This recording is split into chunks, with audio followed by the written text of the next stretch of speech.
নমস্কার, আমি দীপিকা। কেমন আছো সবাই? আশা করছি ঈশ্বরের কৃপায় সবাই ভালো আছে, সুস্থ আছো। নতুন আরেকটি দিন শুরু করছি তোমাদের সবার ভালোবাসা নিয়ে।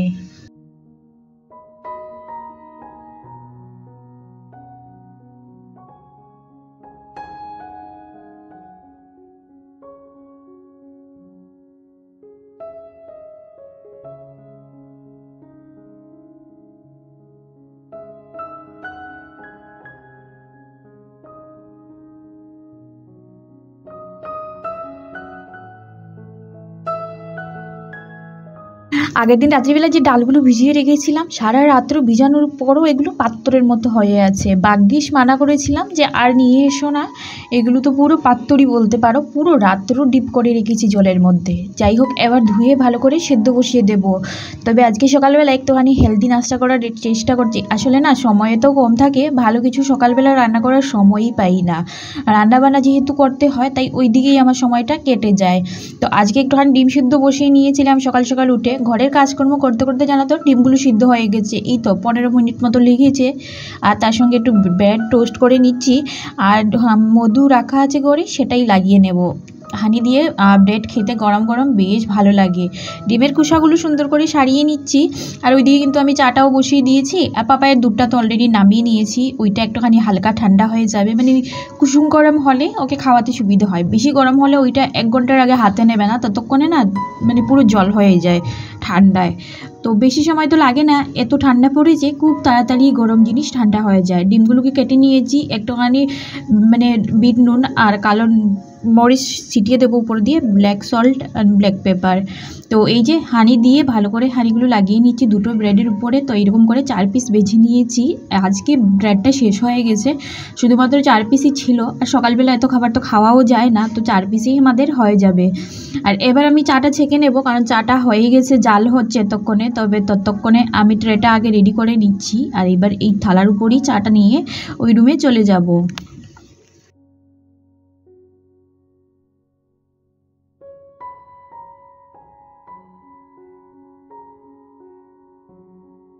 সকালবেলা হেলদি এন্ড সুন্দর একটা ব্রেকফাস্ট করার পর এইদিকে চলে এসেছি রান্নাঘরে। আর রান্নাঘরে এতক্ষণ পুরো যুদ্ধ চলেছে, তার কারণ ডালগুলো বসিয়েছি আমি অনেক সুন্দর করে ধুয়ে টুয়ে পরিষ্কার করেই বসিয়েছি সেদ্ধ হতে। তারপরও দেখছিলাম নিচ দিয়ে ক্যারকের করছে, মানে বালিই ছিল এগুলোর মধ্যে, মাটি ছিল। বর বলছে এগুলোর মধ্যে মাটির চাক্কা ছিল। আমি বললাম আগে তো বলবে, কারণ সত্যিই আমি জানতাম না যে মাটির চাক্কা ছিল। আমি ধুয়েছি, পরিষ্কার জল বেরিয়েছি, তখনই এটা সেদ্ধ বসিয়েছি। তারপর আর কি করব, জলটা ফেলে দিলাম, দিয়ে আবার ভালো করে ঝুড়ির মধ্যে ধুয়ে নিয়েছি। আর যেহেতু এগুলো মটরের মতো ছিল, মানে আস্ত ছিল, ভাঙ্গা নয়, সেই কারণে এই যে ধুয়ে দেখো আবার ভালো করে মশলা কষিয়ে ডালটা বসিয়ে দিয়েছি। বেশ সেদ্ধ হয়ে গেছে মোটামুটি, প্রায় ঘন্টাখানেক সেদ্ধ করার পর। তবে এখন ঢাকনা দিয়ে দিচ্ছি, ডালটা পুরো জাল টাল হবে, তারপর ফোড়ন দিয়ে ডালের মধ্যে ফোড়ন দিয়ে দেব। তো একটুখানি দেখো আবার খাড়া মশলা দিয়ে ফোড়ন দিয়ে দিলাম। আর এইবার ডালটা ফাইনালি হয়েছে 1.5 ঘন্টা সময় নেওয়ার পর। আর এই যে একটুখানি উপর দিয়ে ঘি দিয়ে দিচ্ছি, গরম মশলা দিয়েছি অল্প একটুখানি, আর ধনে পাতাটা দিলে ভালো হতো, তবে দেওয়ার সময় পাইনি। যাই হোক, এই যে ডালের ফাইনাল লুক, খেতে আসলে অসাধারণ হয়েছিল। বর খেয়ে বললো যে খুব ভালো লাগছে। তো বর খেয়ে দিয়ে ডিউটি চলে গেছে। আর তারপর আমি চলে এসেছি, সকালবেলা যা একটু বাসন বেরিয়েছে সেগুলোই ঝটপট করে ধুয়ে নেব।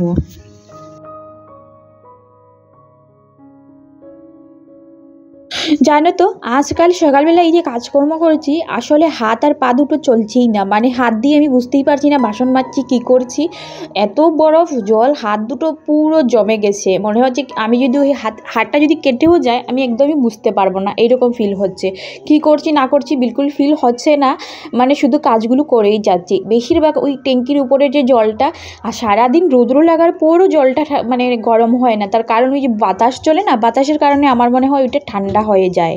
তো বাসনগুলো আমি সুন্দর করে ধুয়ে নিচ্ছি। এবার ভালো করে সিঙ্কটাও মেজে নিচ্ছি। আমার বাসন ধোয়ার পর সঙ্গে সঙ্গে প্রত্যেকবার আমি সিঙ্কটা মেজে রাখি। তারপর দেখতে যেন তেল ছিটতে লাগে, কেন জানি না। ধোয়ার পর চকচকে হয়ে যায়, আর একবার ইউজ করার পরই আবার কেমন মেসি হয়ে যায়, দেখতে একদমই ভালো লাগে না। তো আমি টাইলসগুলো ভালো করে একটুখানি ঘষে নিচ্ছি, কারণ ওই বাসন ধোয়ার পর সাবানের ছিটারিটা পড়ে, তো ওগুলো একটুখানি মুছে নিলে ঝকঝকে পরিষ্কার থাকে।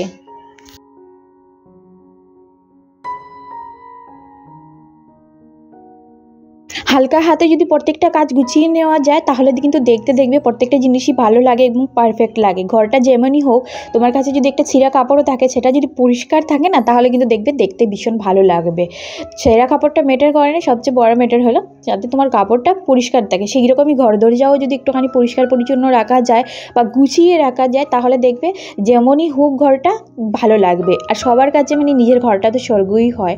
হ্যাঁ, এইটা আমাদের নিজের ঘর নয়, তবুও ভাড়া ঘর তো, তাই যতদিন আছি এই ঘরটা তো আমাদেরই। তাই চেষ্টা করি সবসময় ঘরটাকে পারফেক্টলি পরিপাটি করে রাখার।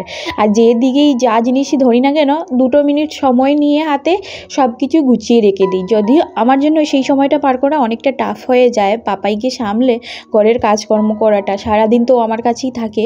তো একটা বেবি এত দ্রুত আর সামলানোটা ভীষণ কষ্ট হয়ে যায়, তার সঙ্গে কাজকর্ম করা। তবে কিছু করার নেই, যখন উপরে পড়ে সব কিছু কিন্তু মানিয়ে গুছিয়ে ম্যানেজ করে নিতে হয়। রান্নাঘরের কাজকর্ম গুছিয়ে নিয়েছি, লাইটটা বন্ধ করে একটুখানি ফ্যানটা চালিয়ে দিয়ে এসেছি যাতে ঘরটা ভালো করে শুকিয়ে যায়। এখন তো শীত পড়ে গেছে, ঘর মোছার পর খুব তাড়াতাড়ি শুকোয় না ঘরটা। পাপাইও এসেছে এই রুমে, আর এখন আমি এই রুমের কাজকর্মগুলো ঝটপট করে সেরে নেব। কিছুটা বিস্কিট ছিল যেগুলো আমি আলমারির নিচে রেখেছিলাম, তবে ড্রয়ারটা ফাঁকা করে নিয়েছি, জিনিস রাখা ছিল আর এই ড্রয়ারের মধ্যেই রেখে দিচ্ছি, এতে সুবিধে হয়, হাতের কাছে থাকে।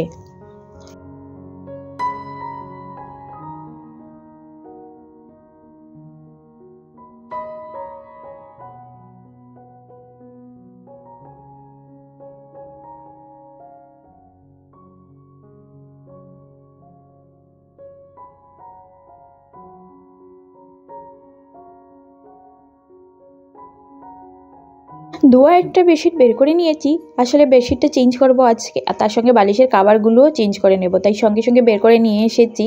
আর তার উপরে দেখো আমি একটা বেডশিট অলরেডি বিছিয়ে রেখেছিলাম, সেটাই ভালো করে ঝেড়ে নিচ্ছি। আমার বিছানাতে শুধুমাত্র সকালবেলা থাকে বিস্কিটের গুঁড়া, এগুলো পাপাই বসে বসে বিস্কুট খায়, সেই গুঁড়াগুলো এইখানে পড়ে যায় খেতে গিয়ে, অত গুছিয়ে খেতে পারে না। আর প্রায় সময় ও ইচ্ছে করেই এরকম করে রাখে, ওই কোনো আনাচে কানাচে আর কি বিস্কুট গুছিয়ে রাখবে। যাই হোক, আরেকটা বেডশিট আমি উপর দিয়ে সুন্দর করে বিছিয়ে নিচ্ছি। আর এই কটনের বেডশিটটা বিছিয়েছি তার কারণ বিছানাটা না নিচে আরেকটা বেডশিট বিছিয়ে রাখলে ভীষণ টান এবং সুন্দর থাকে। তো এখন তো শীতের বিছানা গুছাতেও যেরকম সময় লাগে আধা ঘন্টা, আবার পাততেও আধা ঘন্টা সময় লাগে। যাই হোক, এই যে ব্ল্যাঙ্কেটগুলো সঙ্গে সঙ্গে একটুখানি গুছিয়ে নিচ্ছি। আর পাপাই চোখের সামনেই খেলাধুলা করছে, ঘরের বাইরে গেলেই না চোখের আড়াল হয়ে যায়, তখন আবার 10 বার গিয়ে দেখতে হয় ও কী করছে কি না করছে।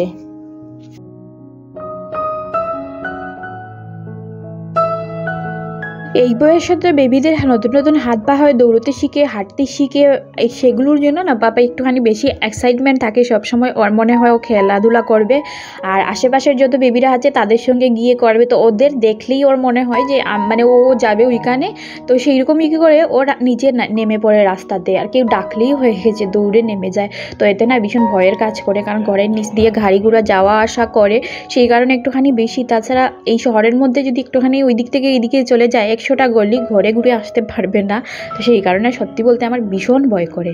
তোমাদের সাথে গল্প করতে করতে বিছানাটা সুন্দর করে গুছিয়ে নিয়েছি, আর এখানে দেখো নাইট ড্রেসগুলো রেখে দিচ্ছি সুন্দর করে গুছিয়ে, এগুলো রাত লাগে আমাদের। আর তারপর এখন আমি এই উপরটা ড্রয়ারে ভালো করে মুছে ঝেড়ে পরিষ্কার করে নিচ্ছি। ভীষণ ডাস্ট বসে যায়, এখন তো শীতের দিন, বৃষ্টি হচ্ছে না, তাই চারিপাশে ডাস্টটা উড়ে কিন্তু খুব বেশি। তবে হ্যাঁ, এই শহরে সপ্তাহে 2 দিন এসে রাস্তাঘাটগুলো ঝাড়ু দিয়ে যায়, তবে গলির ভিতরগুলো না রাস্তাঘাট মেন রোডগুলো তো প্রত্যেক দিনই ঝাড়ু দেয়, গলির ভিতরগুলো সপ্তাহে 1 দিন বুধবারে এসে ঝাড়ু দিয়ে যায়। তো পুরো সপ্তাহ তো প্রচুর ডাস্ট হয়, তো কিছু করার নেই, একটুখানি গুছিয়ে পরিপাটি করে ঝেড়ে ঝুড়ে রাখলে না ভালো লাগে। তো এই যে আমি সুন্দর করে মানি প্ল্যান্টের জলটা বেশ খানিক দিন হয়েছিল চেঞ্জ করিনি, তো জায়গাটা মুছেও নিলাম, তার সঙ্গে মানি প্ল্যান্টের জলটা সুন্দর করে চেঞ্জ করেও দিলাম। ঘরের বাইরে মাটিতে মানি প্ল্যান্ট লাগিয়েছিলাম ছাদের দিদির কাছ থেকে এনে, তবে আমার মনে হচ্ছিল হবে না করে, এখন দেখছি একটু একটু করে হচ্ছে। তবে হ্যাঁ, হয়তো কিছুদিন টাইম লাগবে একটুখানি বড় হতে, এই শীতের পরে যখন গরম আসবে তখন হয়তো ভালো গ্রোথ হবে, কারণ এখনও সেরকম গ্রোথ হয়নি, বেঁচে আছে, তবে যেরকম লাগিয়েছিলাম সেই রকমই আছে, পাতাগুলো শুধু ঝরছে পড়ছে আবার হচ্ছে।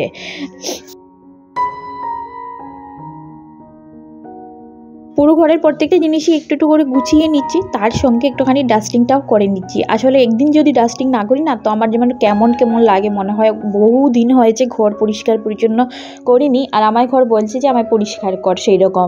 আসলে ঝেড়ে মুছে পরিষ্কার রাখলে প্রত্যেকটা জায়গায় হাত দিলে ওই হাতে ময়লা লেগে গেছে সেই রকম ব্যাপার তো হয় না, তখন না ভীষণ ভালো লাগে। তো দেখো প্রত্যেকটা জায়গাতে আমি ভালো করে ডাস্টিং করে নিচ্ছি। আর এই জায়গাতে তো ওই মানে বরুড রাখা হয়, কেটলি রাখা হয়, বিশেষ করে রাত্রিবেলা জলের কেটলিটা ভীষণ লাগে। যতবার উঠে একটুখানি গরম জল করে খাওয়ার চেষ্টা করি। আসলে ঠান্ডা জল রাত্রিবেলা জেগে জেগে খেলে না মানে খুব জলদি গলায় ধরে যায়। বেশ খানিকটা কাপড় বেরিয়েছে, বালিশের কাবার টাবার, আর সেগুলো ধুয়ে দেবো। আর এদিকে পাপাইও না কাগজ কুগজ ছিঁড়ে ঘরের অবস্থা একাকার করে রেখেছে, নিউজ পেপারগুলো ছেড়ে। আর ওগুলো না বেশ কাজে লাগবে, দেখবে ঘরে নিউজ পেপার রাখলে, তো সেগুলোই আবার ও হাতের কাছে পেয়ে গেলে ছিঁড়ে ফেলে। এবার বিছানার সাইডগুলো সুন্দর করে গুজে নিচ্ছি যাতে বেডশিটটা একদম টান টান লাগে দেখতে, তার সঙ্গে সাইডগুলো একটু মুছে নিচ্ছি। ঝাড়ু দেওয়ার সময় প্রচুর ডাস্ট উড়ে গিয়ে না ওই সাইডগুলোতে বসে যায়।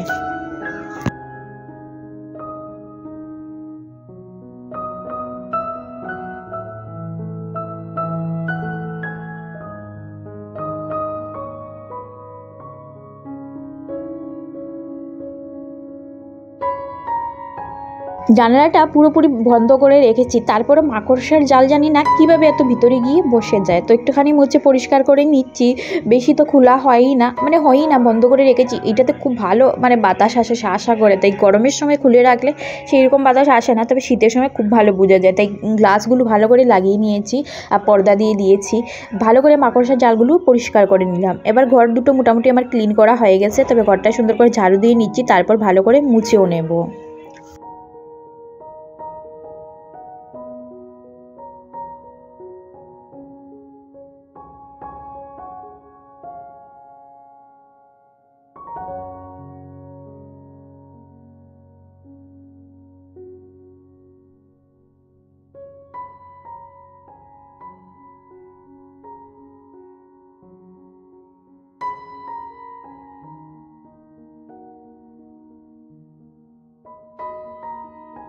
ঘরের ভিতরটা ঝাড়ু দিয়ে নিয়ে এসেছি, এবার ভালো করে বারান্দাটা ঝাড়ু দিয়ে নিচ্ছি। আর পাপাইকে দেখো এইখানে গ্লাসে জল নিয়ে এসেছে, আর এনে এক চামচ করে জল দিচ্ছে, মানে স্পুন ভর্তি করে, আর তারপর ওয়াইপার মারছে, মানে ওটা ওর খেলনা, তবে ওইটা দিয়ে আমার মনে হচ্ছে এবার আমায় দেখে ঝাড়ু মারছে, জল দিচ্ছে আর ঝাড়ু মারছে, মানে ওই আর কি একটুখানি ঘরের কাজকর্ম করে দেয় আমাকে, বেশ ভালোই করে দেয়, নকল করতে পারে সব কিছু। তো এই আমাকে ওর হাতে এইটা না হলে বলতো ঝাড়ুটা দিয়ে দাও, আমিও ঝাড়ু দিতাম, মানে সেম ঝাড়ু ও ধরে বসে থাকতো, তো ভালো করে ঝাড়ু দেওয়া যেত না। তো ঘরের ভিতর থেকে দেখো বিস্কিটের প্যাকেট, পেপার, নিউজ পেপার, বিস্কুটের গুঁড়ো এইসব বের হয়, পা রাখা যায় না। যাই হোক, পুরো ঘরটা ক্লিন করে নিয়েছি, আর এবার শুধু ঘরটা মুছার বাকি আছে, তবে কিছুটা কাপড় আছে সেগুলোও তুলে নিচ্ছি। পাশের করে দিদি স্নান করতে গেছে, তো সেই টাইমটাতে আমি চেষ্টা করি সব কাপড় তুলে নেওয়ার, যেগুলো শুকিয়ে গেছে, যাতে দিদির অসুবিধে না হয় কাপড় মেলতে। তো এই যে দেখো কাপড়গুলো নিয়ে এসে সুন্দর করে ভাঁজ করে নিচ্ছি। আর এবার কাপড়গুলো ভাঁজ করে সঙ্গে সঙ্গে না রাখলে না পরে ওই কাজটা থেকেই যায়, তো চেষ্টা করি সবসময় সঙ্গে সঙ্গে মানে ভালো করে ভাঁজ করে জায়গা মতো রেখে দিতে। যখন থেকে শীত পড়েছে ঘরে শুধু কাপড় আর কাপড়, গুছিয়ে রেখে মানে সামলাতে পারছি না, এত পরিমাণের কাপড় হয়েছে। আর সেগুলো হলো শুধুমাত্র সোয়েটার, মানে ওগুলো না এই যে দেখো এই জায়গাটাতে রেখেছি, এইখানে এখন জায়গা হচ্ছে না, এত বেশি হয়ে গেছে। আর প্রত্যেক সপ্তাহেই পর আমার কিছু না কিছু কিনে নিয়ে আসে, সোয়েটার, জ্যাকেট। আসলে অত ডিউটিতে যায়, ওর বিশেষ করে বেশি প্রয়োজন পড়ে, আর আমার যেগুলো আছে সেগুলোতেই হয়ে যাবে বলার পরও ওর নিয়ে আসে, রাখার জায়গা নেই, কোথায় রাখবো। তো ওকে তো আমি কতবার মানা করলাম, তো শুনলে হয়। যাই হোক, আজকের এই ভিডিওটা কেমন হয়েছে অবশ্যই জানিও। যদি ভিডিওর একটি পার্ট হলেও ভালো লেগে থাকে তাহলে প্লিজ একটা কমেন্ট করে জানিও, তার সঙ্গে আমার চ্যানেলটি সাবস্ক্রাইব করে দিও। আমি প্রত্যেক দিন এই ধরনের ভিডিও নিয়ে আসি। তবে আজকের জন্য ভিডিওটা এখানেই শেষ করব, নতুন ভিডিও নিয়ে খুব তাড়াতাড়ি তোমাদের সঙ্গে দেখা হবে। তোমরা সবাই ভালো থেকো।